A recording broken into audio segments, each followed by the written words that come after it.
नमस्कार तोडकर साहेब. नमस्कार.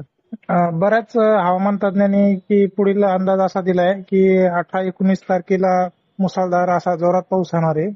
तर हा. हा अंदाज तुमचा कसा राहील? तर ठीक आहे, तुम्ही ऐकलं असेल इतर ठिकाणी, तर त्यांची व्याप्ती किती सांगितली का सर्वदूर पाऊस सांगितलाय? सर्व दूर सांगितला मुसळधार व अतिवृष्टी व कोकण किनारपट्टी किंवा खानदेश विभागात पूरस्थिती निर्माण होणार असा त्यांनी अंदाज दिलेला आहे.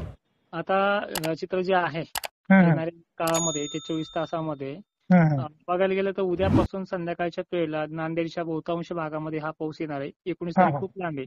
हा, पण हे जे चित्र आहे हे स्थानिक वातावरणाचं चित्र आहे. याच्यामध्ये कुठल्याही प्रकारची पूर परिस्थिती सर्व हा, दूर नाहीये.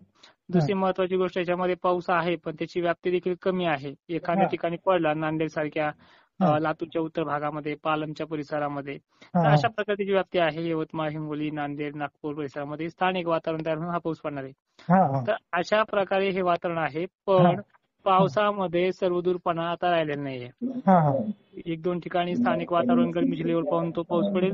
मुसळधार ते मुसळधार अशी कंडिशन फक्त मोजक्या मोजक्या ठिकाणी होईल, सर्वदूर नाहीये.